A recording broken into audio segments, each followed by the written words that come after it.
It's mid-April and I thought I would do a garden walk through. You can see our Peggy Martin blooming over there and everything's just growing. This is a hollyhock with some rust on it. I need to cut those leaves off. This is verbascum wedding candles. I planted these from seed. I just stripped the seed pod off of the one that came up on the other side and just tossed it over here, and I should have thinned them out when they were smaller.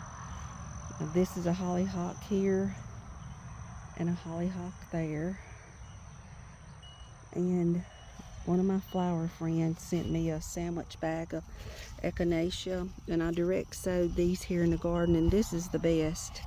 I've got them everywhere else, but this is absolutely, they're the happiest here. I'm actually gonna come and try to transplant some to cups and let them get used to being transplanted in the shade, and then I'll plant them out somewhere else.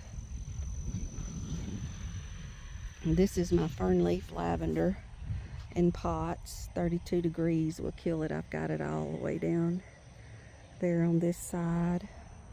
And I do water it more.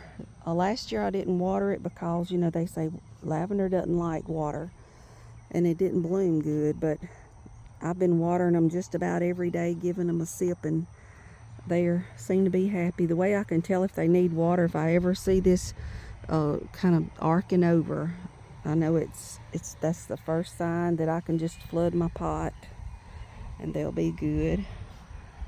Over here is some strawberries. Look how big those leaves are. And we have strawberries all over. I need to be picking these. This is Orlea. It hits me about my waist. It makes seeds, comes up real easy.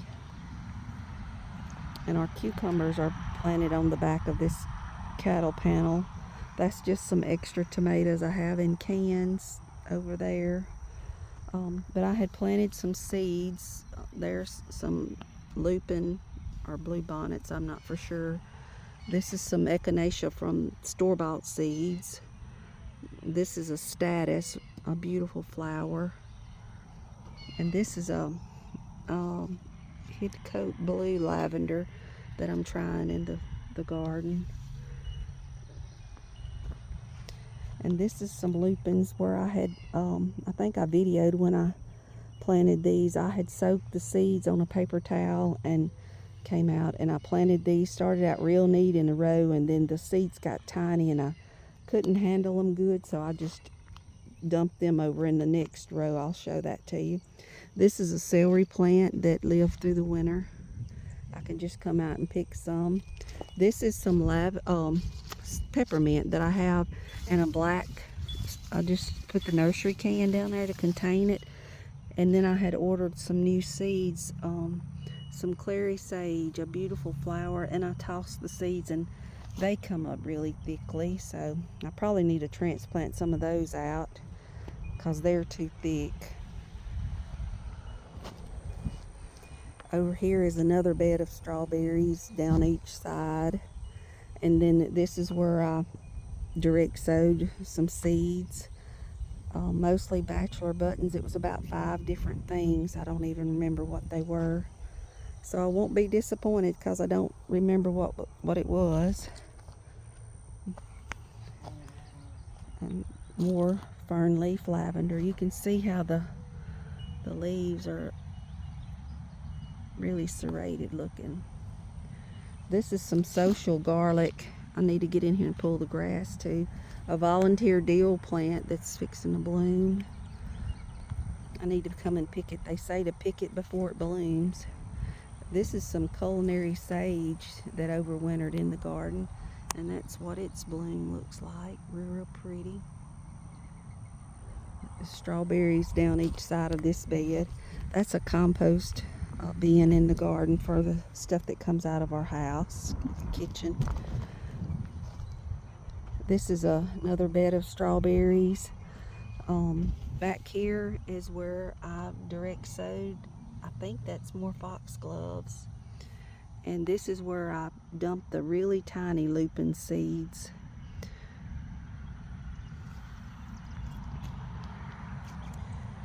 I need to put some pine straw underneath our berries.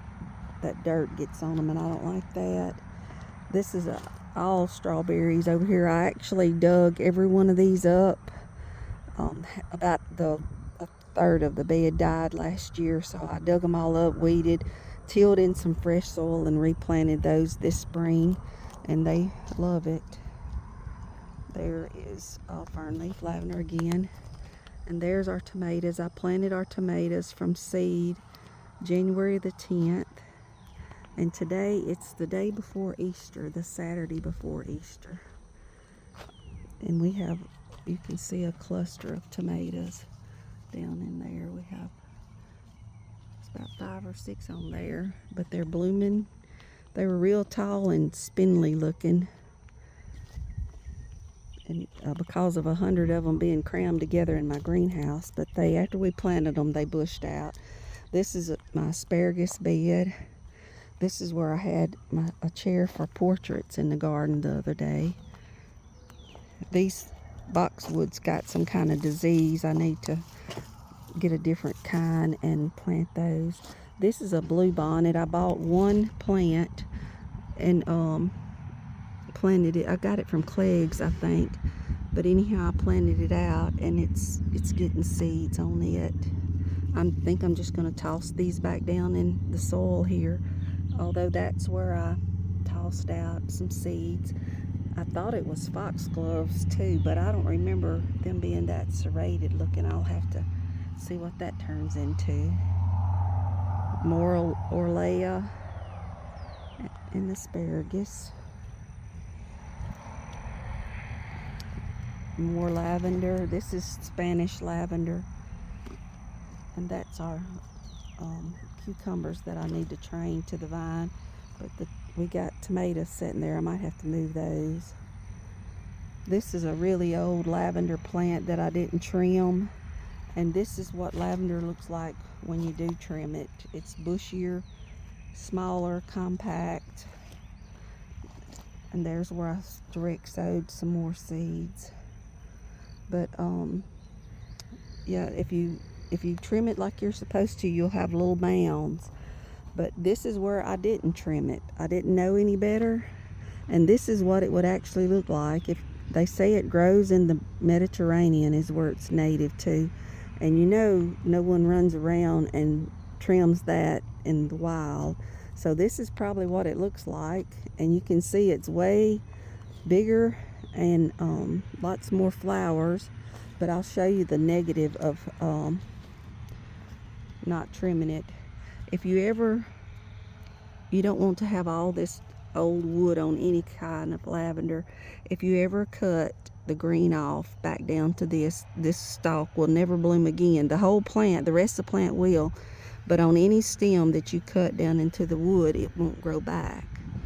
And this, like I said, I haven't trimmed this because I didn't know. This is not many people grows lavender in Louisiana, so you can't ask anybody for experience. And this is what happens when it's not trimmed.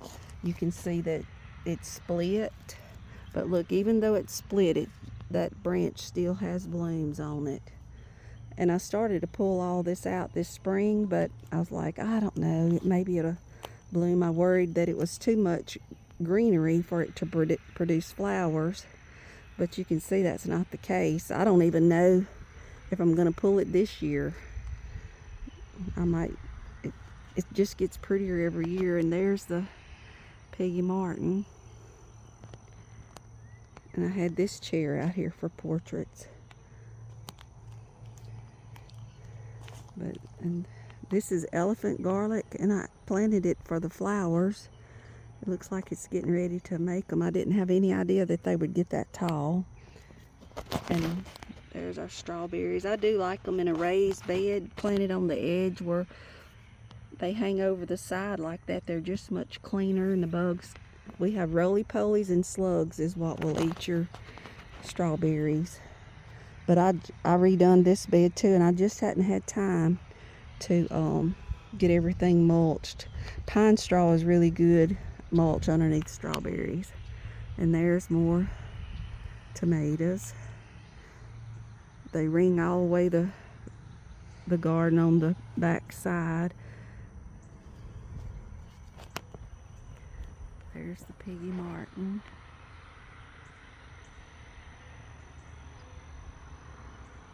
We're supposed to get like 4 or 5 days of rain, so this will probably be the end of it. It's even down on the ground. This is what it looks like up underneath it.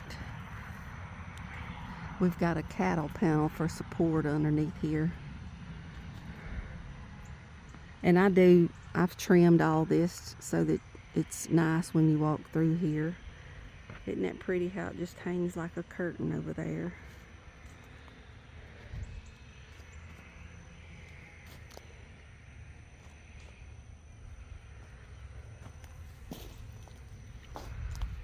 And more tomatoes, and this is where my new obsession is foxgloves. They say that it's hard to grow them here in Louisiana to keep them alive through our winter. I don't know if this will bloom this first year or if it's going to have to be next year. But I've got those. I'm doing a test here. Oh, that's getting morning sun right now to be shielded from about 2 o'clock on. The tomatoes will shade it. I wanted to show you last fall the Peggy Martin was hanging down like this, and I couldn't get through over here hanging down. I'll probably cut that one off. But so the ones on the inside, I just cut everything that was brushing us when we would come by, and I stuck them down. I cut them in like pencil length sticks, and I just stuck them down along this board, not even paying attention to how many or how close. And as you can see, that even those little sticks are blooming. But my plan is to, after we pull the tomato plants, that I will dig these up and pot them up and then transplant them out somewhere. But I did that probably October or November, I believe, and they do say it's better to do it when they're dormant. And I was actually doing a video the other day to show how I had done that. And I cut them off and I stuck them over here and done the exact same thing this time of year, and you can see that it died. But I mean, I didn't do a thing to when I done it on the other one. And for this arch, we got the pattern for this arch off of Pinterest. I'll see if I can remember to put a link in the video for that. But that's pretty much everything in the garden. I feel like I just need to come out here and soak it in every day. It's almost spiritual being out here. And the bees do love it. The lavender, I noticed they're on the lavender more than the Peggy Martin. Whenever I water this, the bees just swarm. This over here is where I threw out a bunch of different seeds too. I had some kind of thistle that was real pretty, and I remember I planted it. I don't know if it's some of the stuff that's come up, but we'll all be surprised on that when all that blooms. But I hope everybody has a blessed and happy Easter tomorrow.